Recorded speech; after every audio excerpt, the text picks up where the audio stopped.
yang beranggotakan saya sendiri Faisal Ali, saya Siti Elisa, saya Alifa Yunisa Rahma. Saya Manusuk Kalsim. Di kesempatan kali ini kami akan menjelaskan mengenai studi kasus ekspor PT Nusantara Tekstil dari Batam ke Shanghai. Pada kesempatan kali ini kami akan membahas mengenai studi kasus ekspor PT Nusantara Tekstil dari Batam ke Shanghai dengan Incoterm CIF Pelabuhan Shanghai 2020. Nah, fokus utamanya yaitu membahas kewajiban penjual, alur administrasi, dan yang terpenting kami membahas pemahaman akan titik kritis dalam CIF. Oke, dalam skema CIF, PT Nusantara itu menanggung dua resiko. Yang pertama cost and freight, yaitu mereka akan menanggung semua resiko termasuk dari pengurusan pelabuhan muat, kemudian tracking, kemudian customs dan ekspor, hingga biaya kapal utama sampai ke Shanghai, itu semua ditanggung oleh PT Tekstil Nusantara. Dan kemudian yang kedua adalah insurance ataupun biaya tanggungannya ataupun kewajibannya, yaitu eksportir wajib memberi polis assurance ataupun kargo yang minimal banget itu Institute Cargo Class C, dan kemudian akan menyerahkan ke polis ketika sampai ke buyer yang ada di Shanghai, Cina. Nah, yang kedua ada insurance, di mana eksportir wajib memberikan polis asuransi kargo minimal Institute Cargo Clause C dan menyerahkan polis tersebut kepada buyer di Shanghai. poin terpenting dalam CIF, meskipun PT Nusantara Tekstil menanggung biaya sampai Shanghai, perpindahan resikonya itu sudah terjadi saat barang di atas kapal di Batam.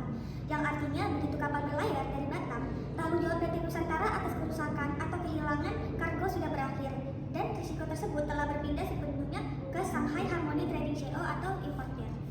Dokumen kunci dan fungsi. Bill of lading crane on board itu adalah bukti kepemilikan kargo dan bukti fisik barang sudah dimuat dengan kondisi dengan baik di Batam. Lalu ada polis asuransi ICCC, bukti bahwa risiko kargo telah diasuransikan, wajib diserahkan ke importer untuk diklaim. Lalu ada COO Form E, Certificate of Origin. Itu adalah dokumen untuk membuktikan asal barang. Biasa importer di Cina digunakan untuk mendapatkan fasilitas preferensi tarif. PEB, pemberitahuan ekspor barang, yaitu dokumen kepabeanan wajib di Indonesia. Oke, kemudian selanjutnya adalah mitigasi dokumen. Jadi PT Nusantara Tekstil ini harus memitigasi risiko, dispersasi ataupun penolakan dokumen. Jadi caranya ini ada dua.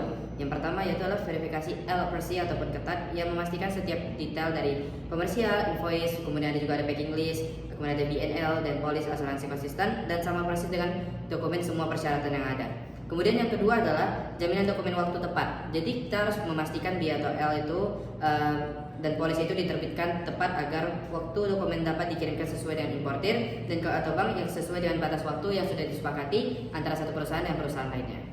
Sebagai penutup di sini, kelompok kami merekomendasikan dua hal utama bagi PT Nusantara Tekstil. Yang pertama itu, prioritaskan kualitas dokumen, yaitu keakuratan dan kelengkapan dokumen. Hal ini harus menjadi prioritas utama untuk menjamin pembayaran dan kelancaran custom di Cina. Nah, yang kedua itu, pertimbangkan upgrade asuransi. Meskipun wajib ICC, PT Nusantara disarankan menawarkan atau membeli asuransi ICC A atau B. Nah, ini tuh untuk meningkatkan daya saing dan memberikan perlindungan lebih baik kepada buyer.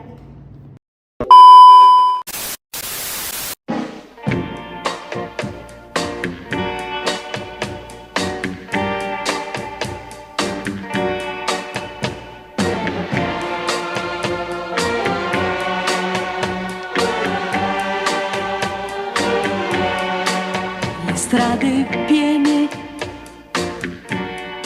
la folla intorno a me mi parla e ride e nulla sa di te.